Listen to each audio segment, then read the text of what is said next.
Welcome to Getting Intimate with Intimacy. I am Jamie London Wollberg. My pronouns are he, they. I'm Jayne, she, her.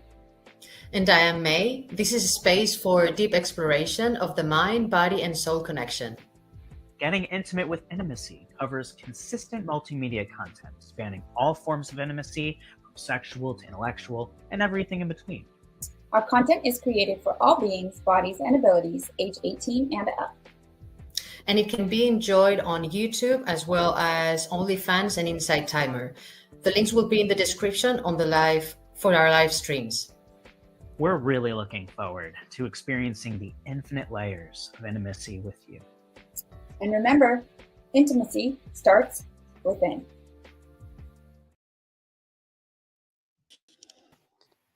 Namaste, everyone. We made it. Hi. We had some typical Mercury in retrograde fun. Namaste, and welcome back to another episode of Getting Intimate with Intimacy, episode 16, where we will answer the question, how does the fear of rejection affect intimacy? I am Jamie, he, they pronouns. I'm Jayne, she, her, they. And I am May. And we are ready to dive into this topic. KJ, this was your choice. So drop us in. You wanted to start by talking about how has the fear of loss impacted your life? Please share with us. How has loss impacted? So before I jump into that, I just want to say when we're talking about fear, so whether it's the fear of intimacy or the fear in general, the concept of fear, there's usually like two sides to it, right? The perspective or fear of losing something, and then the perspective or fear or worry of not receiving or not having what you desire, right? So those are the two kind of things. So how has the fear of loss impacted my life? I think this is something that we all resonate with, as we've spoken to a bit in our other episodes. It's a big one. It's what kept me stuck, right, for years in an environment that I didn't align with, and I had no desire to be there in the church environment, right, that I was raised in. But being a late bloomer in many ways, right, in life, I'm in my mid-20s going, I don't belong here. What does that mean? Everything I've held to be true up until this point is all up for grabs. I don't know, right? I don't really have a lot of direction. Sure, at that point, I'd had enough access to people and perspectives from outside the church, right? But that just reinforced my questioning. And so it was a lot in my mind from 26 to 28 of going back and forth with the fear of losing everything that I grew up with. And that's a really tough place to be. And I did it anyways, right? Some people will say that, or let's see, hindsight is 20/20. And now more than ever, I'm deeply rooted in the belief that everything happens for a reason, right? There are no coincidences.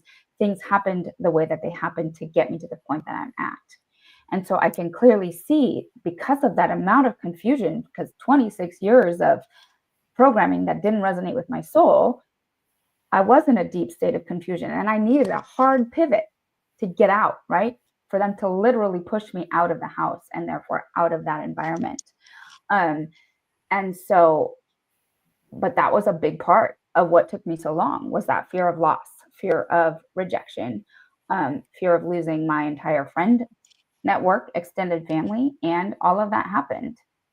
And I survived, and I'm better off, right? And the long term, down the road, I can obviously see that, that's been part of my journey. So that's a big way that it has impacted me. But I think since then, or more specifically, after I was in a relationship at that point, which I've mentioned before, right? So I went from living with my parents at 28 to living with a boyfriend, to a safe space, right, at the time, which was very much settling, right? But 2 years into that relationship, I set myself free again because I've already had a much bigger loss than that. So I knew, right, that however that worked out and whatever feelings and fallout happened from me leaving that relationship was going to be a lot less significant than, the whole prior. And so I think, especially after that, I just it cracked my heart wide open. And I've had that choice that we've talked about multiple times, multiple choices to continue to approach life with an open heart, right? And an open mind and curiosity instead of letting that fear of loss win or hold me back. So the way that it's impacted me has been multifaceted, but also has gotten a lot less, in most ways over the last few years. That's a powerful share, KJ. Thank you for Yes. giving more context. And frankly, Yes. some of the things that you said reminded me of conversations that we had at the very early days of our friendship, and they remind me of a lot of things as I've been thinking about loss in a very different way. But before we get to me, May, let us know, how has loss affected your life? I think it hasn't. I'm not very conscious of actually experiencing pain through loss. I think for me, it has been more of the pain through not experiencing something that was very close to my heart. I don't know. I'm sorry that I'm getting a little bit out of the question, but it's actually, I've been thinking about it. And if we're talking about the fear of abandonment, then I can really come closer to the fear of loss. But if it's not that, for me is the fear of not getting to experience, for example, intimacy at a level that I have always longed for, sexually and non-sexually, with all humans. And if I focus on the fear of abandonment, I think in my childhood, the way that I experienced that is more of not feeling seen and not feeling admired and appreciated for who I am in essence. So therefore is some form of not experiencing love. And I'm not saying that those who take care of me didn't love me. It says that I didn't feel, from my inner concept and perception of love, I didn't feel loved. And in the adult years, it was not in my early relationship, for example, that I started fearing abandonment. I was not conscious of that until a few years back when I started having more different kinds of relationships with men. And in some of them, having experienced, for example, people who have the avoidant attachment style, and people who has gaslighted, you say, or ghosted me, that has caused increasingly, because I've always been like very innocent and I'm always very direct and transparent. So if I have to move away from someone, I find a way to communicate this in the most respectful way and giving as much or as little detail as I think I have to, depending on the person that I have in front of me. And so because I experienced that many times, and for me I cannot understand it. And I think there's nothing worse than totally ignoring me, which is, in a way, even if I didn't experience that in childhood, I experienced to some extent being completely ignored because I didn't feel that others were seeing my essence, not me as a body moving around and talking and being a girl and all of these things. It's like me in my essence. And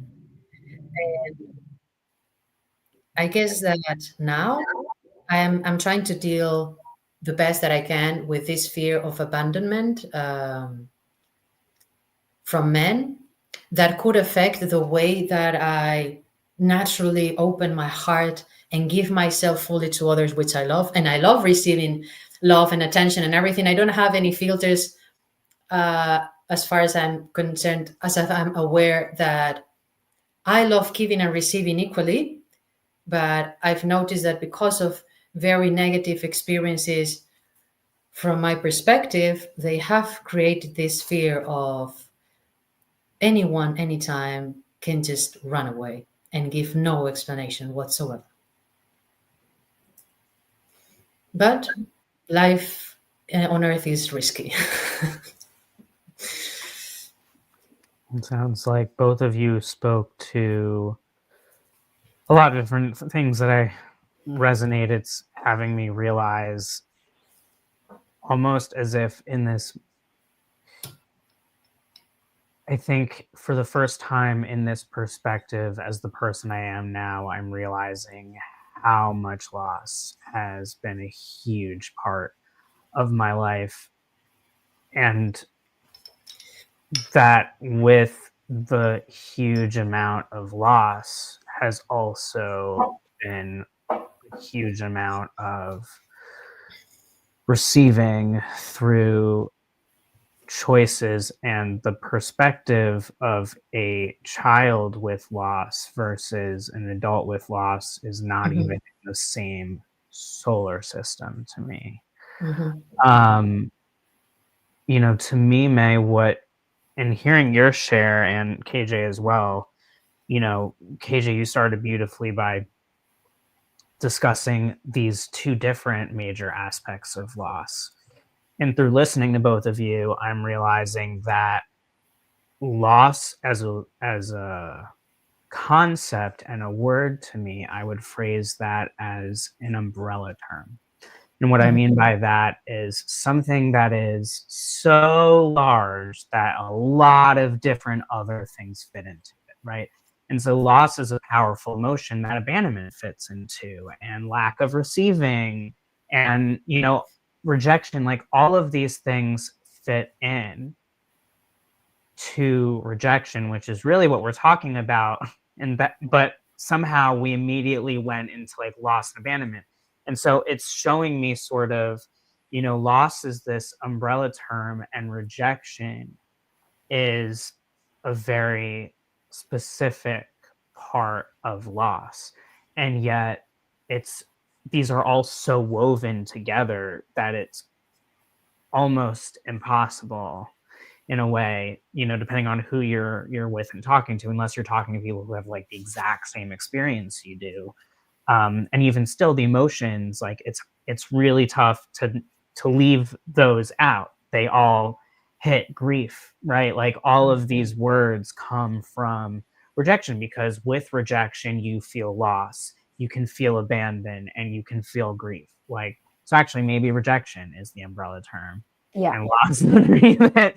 But either way, Rejection may connect all of them. yeah, I'm realizing that, like, I mean, the way that I see it as a child, my thoughts around rejection were to what both of you spoke to, in a certain degree of just not feeling loved, not feeling seen, not feeling heard. And like little Jamie right now is saying, like, I'm the weird one. Like, I'm not, like anyone else. Like, why can't I just fit in? Right? Like, these are all of these like things that she was thinking at the time and more. And when one knows, the irony as an adult looking back is you realize you can't possibly know who you are at that age, because you're always becoming. But when you're a child, everything feels so present moment. And so it feels like it's never going to happen for you. And spent a lot of time in a lot of different layers thinking it's never going to happen for me, right? Like, I immediately didn't feel like I belonged in my vessel, and I was bullied. So I just felt rejected for who I was, and I was like, something's wrong with me. And like, that was the narrative that I walked in the world with. Now I see all of this as you said, KJ, and really May, you as well. You were like, well, I survived, and like, look at who I am now. And so it's like the adult understands that rejection equals authenticity, equals discovery, equals becoming, equals joy, equals expansion. And at this point, the way that I respond to rejection is more of a higher intellectual, emotional nature, which in a way, I feel like the child's perspective is the purest, right? But it also doesn't mean it's the truest. And the healing, I think, for me with rejection has come to realize everyone's rejecting themselves in some way through insecurities, and everyone wants to feel loved and therefore not rejected. And if hurt people, and we're all just one mess of a group of people who are trying to figure out how to be people, you know, and we're all experiencing this rejection, then it again comes down to the self, right? Of like figuring out how to love yourself unconditionally, which is tough for a child to do when pretty much instantaneously, you know, they are commented on about everything they do. By the time basically they're toddlers, it's the talk of like, this baby's really cute turns into all the other aspects, right? And I think what I've found is the rejection wound for me has showed up a lot through myself, of course, mirrored around me. And then now that I choose myself, the rejection is more focused and easier to get through. At the same time, it can impact me. It can overthrow my entire day. I let it, you know, yesterday it was with grief. And it's interesting how rejection, like, you know, even with my cat who's about to transition from this plane very soon, and he's not rejecting me. Like, I don't feel rejected by him, but it could be easy for me to sit and feel rejected from the universe. But it is a loss. It is a loss. And, you know, and one can feel abandoned, even though I know I'm going to feel him close to me.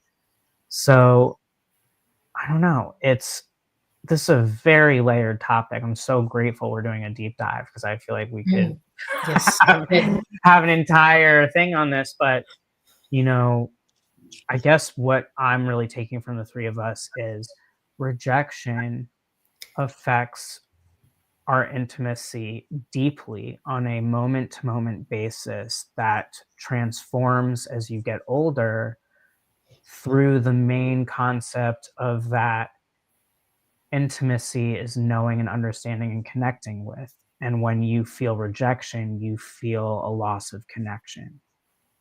So if we can transform our way of how we think about rejection, and when we feel rejected, then we can reclaim our connection and therefore transmute it to impact our intimacy. So good. I'm just looking up a question on something that somebody, Lee asked me earlier, or we were talking about this topic. I can't find it in 2 seconds. Well, in the if I'm feeling disconnected, what role does fear play in that? Is another good, and we can come back to that. May, if you wanted to say something, and then we can move on to the next question, but I think that kind of just ties into what I mean, you just dropped some massive question. You're like, and now we got to move to the next question, and I'm like, wait. No, or May, just say what you were going to say before. What do you want to do then? How would you like to? I don't even know. Wait, can you just at least read that one more time? Because that Yeah. was so legit. Of course, I'll type it. I'll type it on. in so that you can see it. Yes, Okay. please drop it in. Okay, yeah, we're gonna come back to that. At minimum, we got to come back to that on the deep dive. But that, yeah, I mean, I roughly caught the question. If I'm feeling disconnected, what role does fear play in that? I mean, yeah, we're gonna have to come back to that. We're gonna have to come back. I'm sorry to like throw that in there. I have a very short answer for that. Go for it, May. The answer is the main role. Yeah, right. To me, it's right. That's a great way to put it. Mm-hmm. Yep, that's a great. Yep. We can go deeper into that. I'm ready to write a book to answer the question, but we can't do that right now. So, May, if you did have a response to what Jamie was saying, by all means. Oh, okay. Just in relation to, I don't even remember what I said because you were saying, many things, and I don't know exactly why I was going to say this in connection to exactly what you said, but it's a matter of, as an adult, you can, if you are conscious enough of yourself, you can get to choose to reject yourself or not, because you have realized that you cannot prevent other humans from rejecting you in all sorts of ways. All of us have experienced that in many ways, some more, some less. It comes down to a moment where you say, can I stop rejecting myself and make that a daily conscious practice when you hear your mind saying things against yourself, any kind of thing. So, and that's a powerful tool. As a child, you didn't have those mental resources. You didn't have that consciousness. Actually, most children, if I'm not wrong, before 7, they understand that when they're rejected, it's their fault. They don't really think that the one who is rejecting them in any way is the one who's not seeing clearly. So they assume unconsciously that I am the faulty one. I need to fix myself.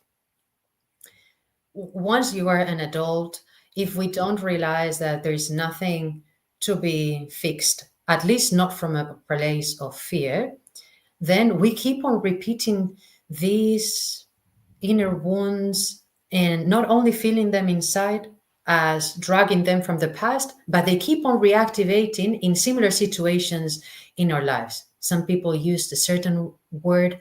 They looked at us in a certain way that remind us to those wounds, and we keep on repeating these rejections if we're not really conscious.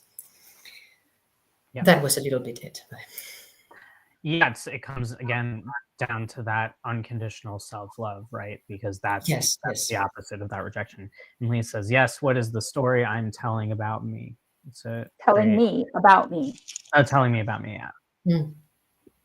Great reflection. Okay, we got to move on. We're not going to be able to touch upon all the questions we want to respond today. So, KJ, how do you respond to the fear of lack of fulfillment?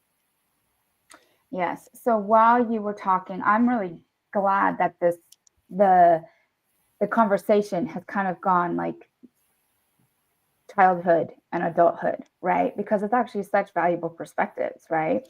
Yes. Yeah, we are all adults and we were all children, and things happen in the formative years. Things happen before 7, like May was saying, right? That's when you establish patterns and the subconscious.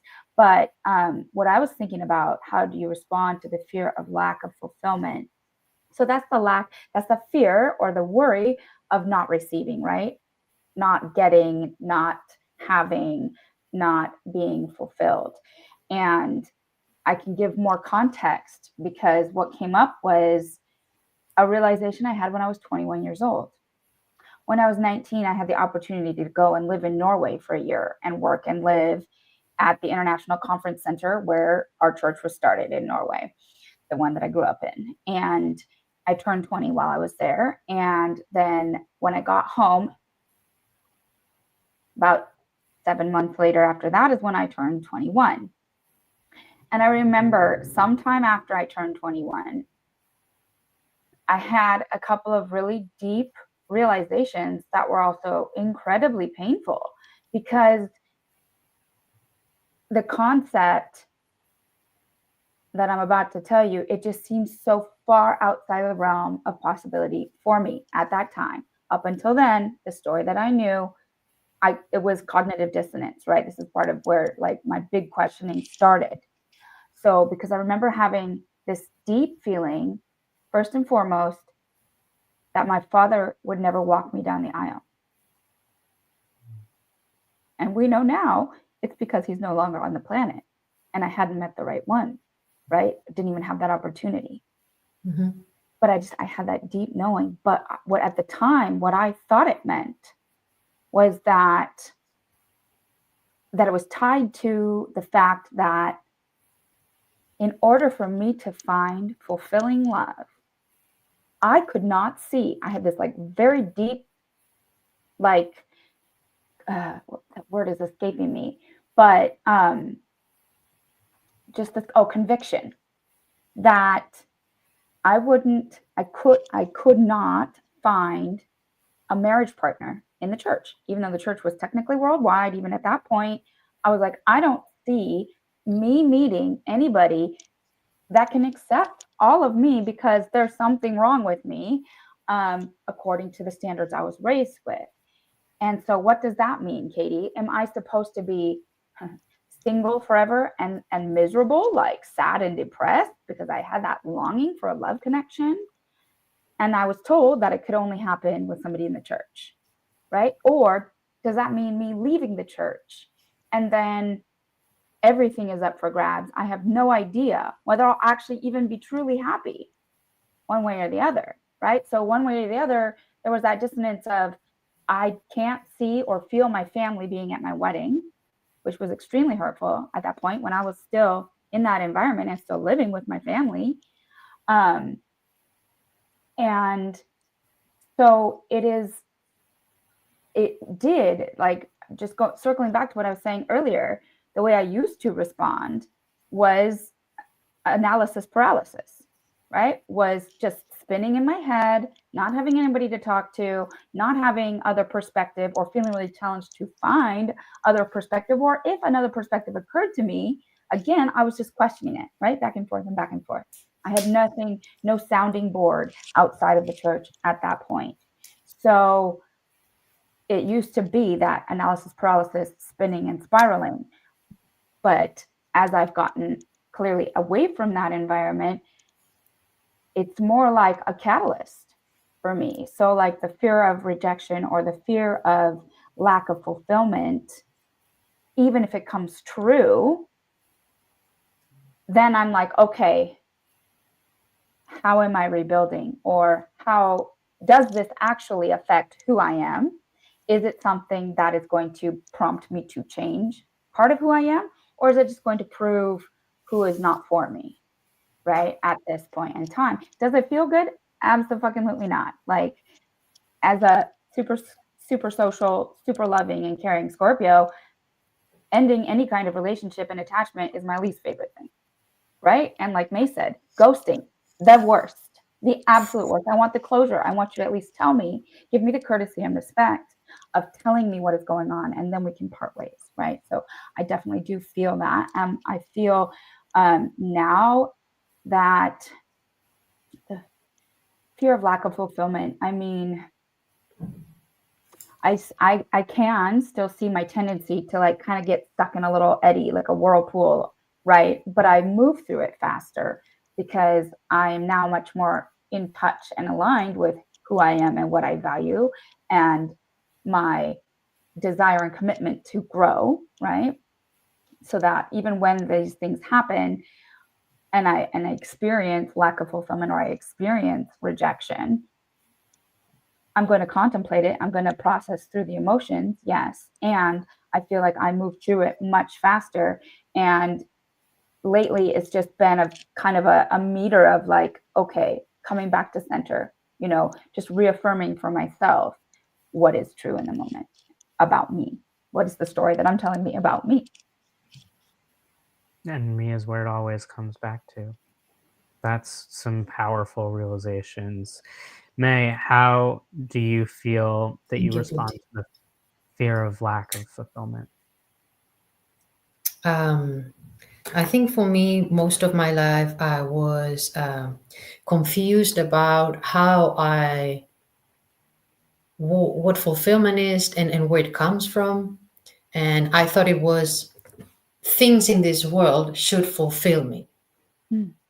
So, and mainly my human being was focused on men as loving partners, and then also professionally as to do something that is meaningful to me. It took me quite a while as an adult to realize that men could not fulfill me. I realized that intellectually, but the process of dismantling that super deep belief that was part of the foundation of my human self, wow, what a journey. And sometimes it just made for me like intimate relationships, long term, I'm saying, and committed relationships challenging, because many times I wouldn't know where is the limit in what I can expect from my partner and what I can just accept that it's not of my preference or my pleasing, but I know that I'm not going to get anyone who is perfect for me. Perfect, like literally, like 100%, whatever ideal my human being has on mind can be close to that, but it's not going to be an exact creation of my human mind, okay? And right now, I know that there is a part of me that needs to be very flexible as to understanding that the person in front of me is a whole universe in and of itself, and that I can aspire to a good amount of something that feels natural and attractive to me, and that the main job is not that that person becomes closer to my ideal partner, but that I am capable of feeling my life from within and from the things that I do and express that don't make me feel the void that I have experienced most of my life. It was an unconscious creation. Now I'm aware of it, but just because I'm aware of it, it doesn't mean that it goes away immediately. It has been gradually deactivated because I was not consciously in the last maybe 3 years feeding onto it as I had been doing before for so many years.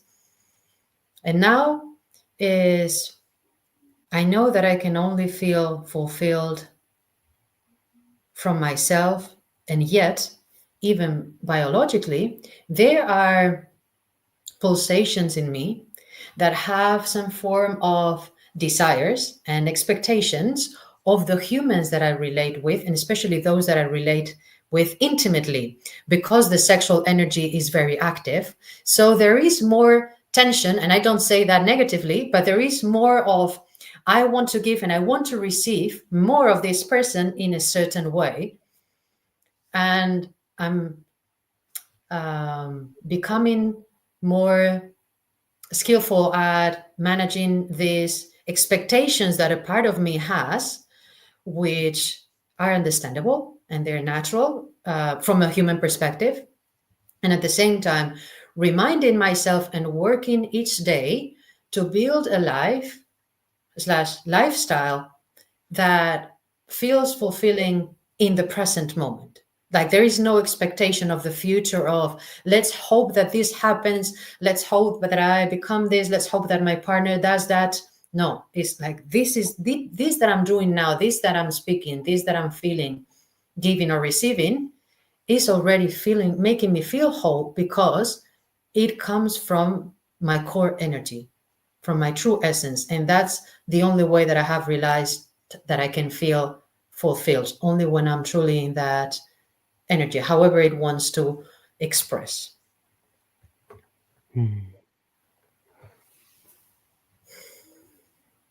Both of you spoke really interestingly to fulfillment around love. And what's fascinating to me is, I think once upon a time, that's exactly what I would have focused on. But what actually comes to my mind when I think of fulfillment is purpose.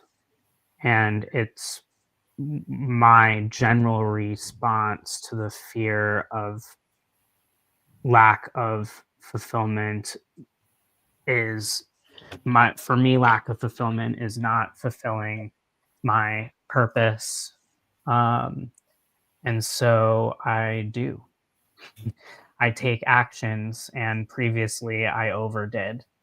And sometimes let's face it, lots of times overthought, and also sometimes froze. I think now I have more radical acceptance over what I can achieve and how much achievement factors into my fulfillment. And I've expanded upon fulfillment to really be health is wealth and joy, and how that fuels into my purpose. But at the end of the day, like, it's just so core to who Jamie is. Bless you. Confirmation. Who Jamie is purpose driven. And so, in a way, wildly speaking, my fear of lack of fulfillment is actually around my fear and the radical acceptance that I've chosen to journey in and through of humanity not coming into unconditional love while I'm on this plane in this lifetime. Mm-hmm. And so that is sometimes really healthy and sometimes really dangerous. And I'm usually ebbing and flowing through the line that's in between. It's healthy because a lot of the things that I used to overthink or freeze upon or fixate on or feel unworthy around are more micro. And I don't do that so much because that's coming from such a wide lens. But on the dangerous side of things, um, years ago, I was in a total savior complex. And I was learning and loving through the ego's need to help everyone. Because if I wasn't helping everyone, then I felt guilty that I didn't care for people, and then I wasn't giving them the love and the belonging that I felt I was lacking and wanted. Makes sense. And so, why I can speak about this with no shame and guilt anymore is because of my transformation with fulfillment and my transformation understanding that 99.999% of humans will go through some ego death, air quotes. And for those who are beings of service and purpose driven, that usually comes into your way of serving. So I've just decided that I'm going to live a really fucking long time. I have chosen to trust that the universe is going to keep me here for as long as I'm needed to get as far in the purpose and mission as I'm meant to in this lifetime. And I'm choosing the health and the joy so that at the end of the road, I have no regrets and that I feel fulfilled. And I think what's blowing my mind right now is hearing myself not basing fulfillment on anyone else but what comes from me. And it all comes from that unconditional love. So it's a real time breakthrough moment that I'm realizing. And yeah, that's blowing my mind a little bit. KJ, how does the fear of rejection affect intimacy, which is what big question we're leading to? That's the question, right?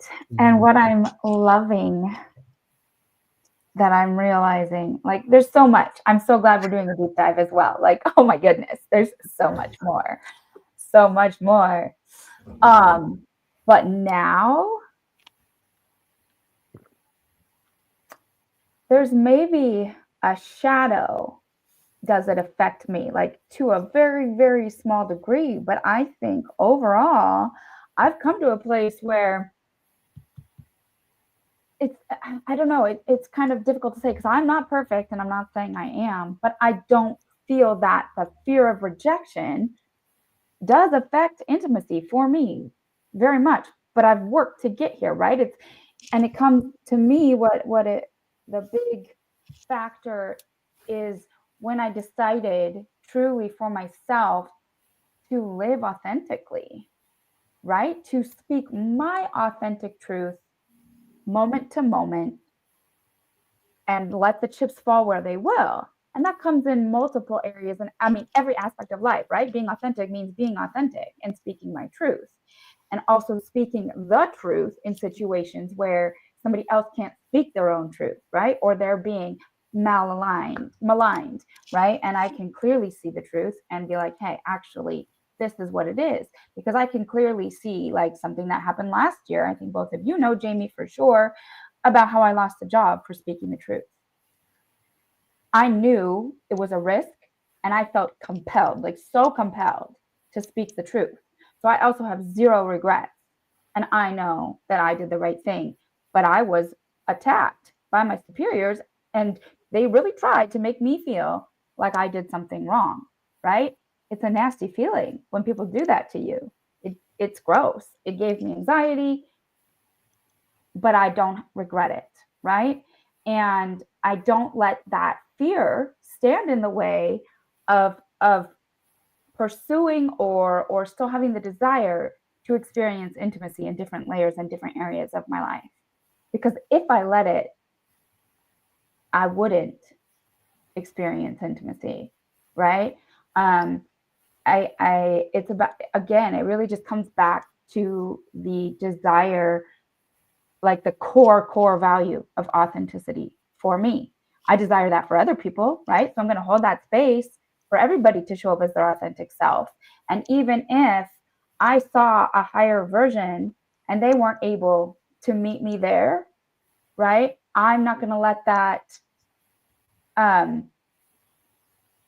rejection or perceived rejection stop me from trying in the first place, right? So I feel like I'm much more open in general to intimacy and to connecting with other humans, right? Because I've done so much to come to meet myself, right, on such a deep level and value my authenticity and therefore, that in others as well. So I love my personal evolution with the journey of the fear of rejection. It still does exist, but I move through it and I don't let it stop me from trying new things. I Wonderful. love that for you. Yes. What about you, May? How does the fear of rejection affect intimacy? So sometimes I don't have any fear of rejection. What I mean is that because my desire for intimacy is so big that it can just neutralize anything in the way. So sometimes it gets active and I try to not block the experience. In which way I do that? When I'm conscious of it, instead of getting lost in the fear of rejection, I bring it up so that if the other person is receptive and present enough, we can still continue to enjoy intimacy in the presence of fear. But when the fear gets you in a really fearful mode, it's very unlikely, if not impossible, that you actually get to experience intimacy in the strict sense of the word, as being fully vulnerable and fully present and having a deep connection with another human being. So,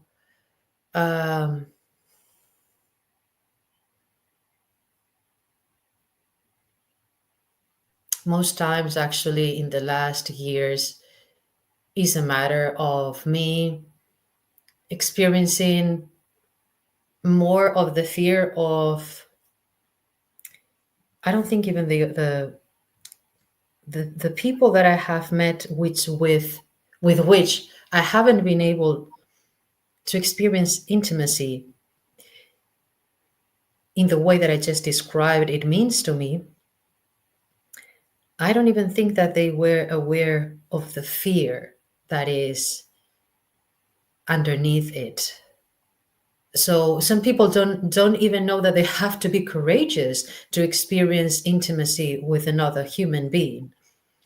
If your mind is programmed in a certain way as to what is the natural way to relate with a friend, non-sexual friend, this way, anything that comes out of that script is going to be rejected. And the same goes with sexual intimacy. So if your mind has been very programmed by society, you may not even realize that you're not actually having intimacy, but you are just acting on some mind impulses as to what is appropriate for a certain occasion, instead of what is the most natural and the most authentic expression of your being in that occasion, regardless of the social label that your mind has associated to that person.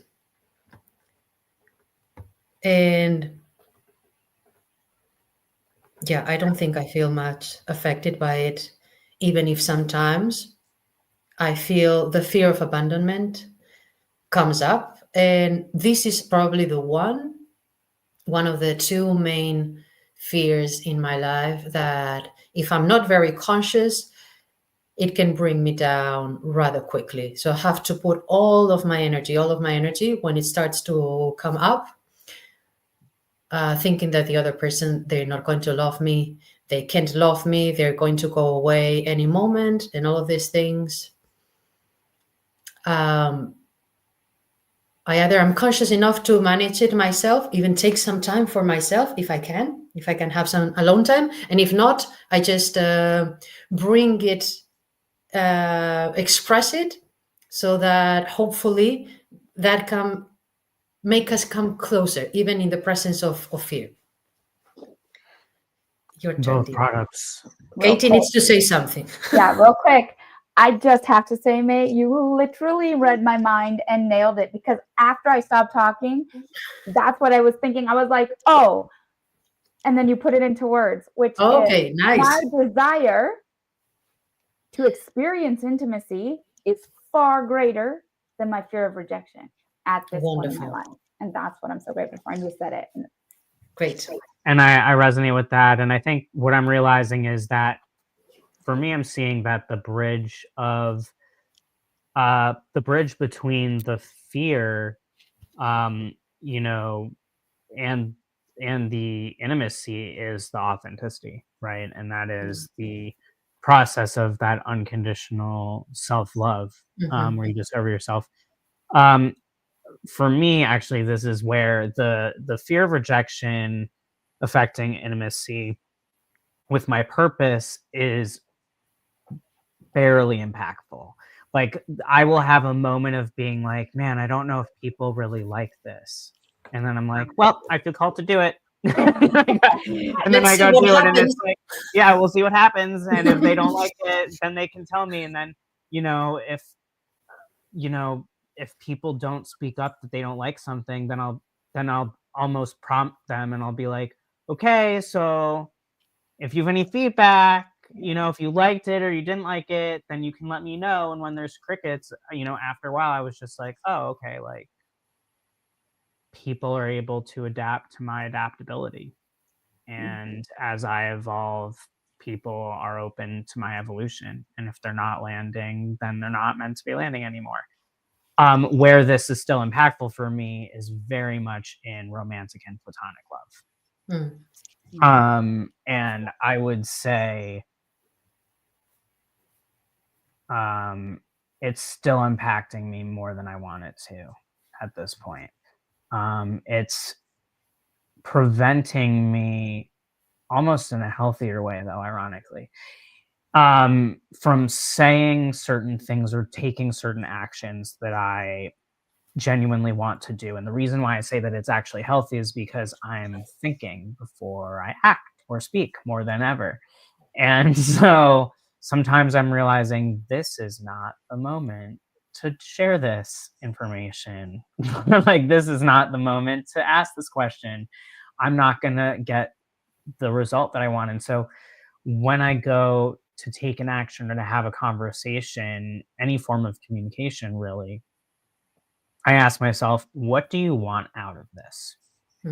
And that often prevents me from doing and saying things that will bite me, because I will realize that what it is that I desire to happen is either like totally not going to happen, and that is an expectation waiting to explode, or it's something that can actually be handled in a much better way when I understand that I'm meeting people where they are and I'm finding the wave, the frequency. And the result is that a lot of the times I spend less time fixating on it in again, in a micro way. And it's more like, as the emotion comes up, like May said, I focus on it. So it's like, but the focus time doesn't become like 24/7, 365 like it used to be.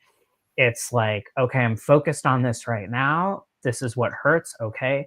Do I still want to do something about it? Okay, yes, I do. Okay, is right now the moment to do something about it? Okay, probably not. Right. And like a lot of the times, what happens is the patience that I allow for now means that sometimes I don't even need to address these things because the universe addresses it for me. And I've realized that that's a lot easier sometimes. So the fear of rejection affecting intimacy right now for me, while in the temporary, it can feel like it still prevents me from the connection and intimacy that I want. Overall, the little amount of patience that I'm having and the deeper thinking things through allows for a stronger follow through. And I'm more likely to have the layers of intimacy that I'm wanting. So it's a beautiful level of awareness, right? For yourself. Yeah. So much more for us to all talk about. I can't wait for our deep dive. Please continue to stream us through. Make sure that you're subscribing, that you're liking, you're sharing with your community, those who will benefit from this conversation, which is everyone, because I dare you to try to convince me that no one on this planet has dealt with this or is dealing with this. And if they said no, it means they haven't dealt with it yet. So they're not aware of their fears. Yeah, it's waiting. It's waiting for them. But I would say that most people would say that they're very aware of that, and even not feeling it now can allow you to have, right, like that breakthrough that I did of like how much something no longer has this impact on me. And I think that is empowerment. So get excited, because we're going to be back next Tuesday. There's a slight time switch for Central European time. You are going to spring forward, Mazel Tov. So you will stream in at 8:30 p.m. CET time. We will still be at 11:30 a.m. PST time and 2:30 p.m. EST time. So nothing is changing for those who have already sprung forward, and for those who have realized that this is totally ridiculous. You're just on PST time. And it's going to be a wonderful deep dive answering to how does the fear of rejection affect intimacy. So if you're enjoying this conversation, if this resonates with you, come on back, because when we do deep dives, we allow each other to really respond to people, to each other, and to the community. It's more interactive. So we look forward to seeing you. Always, you can check our content, and here, I'll stream across our And webpage. leave comments if you really felt like something touched you and you want to ask something. Please do so. We love interacting with you. Keep the conversation going. Yes, please do. So we look forward to connecting with you next time. And remember, intimacy starts within. Within. Namaste. Much We love love. you.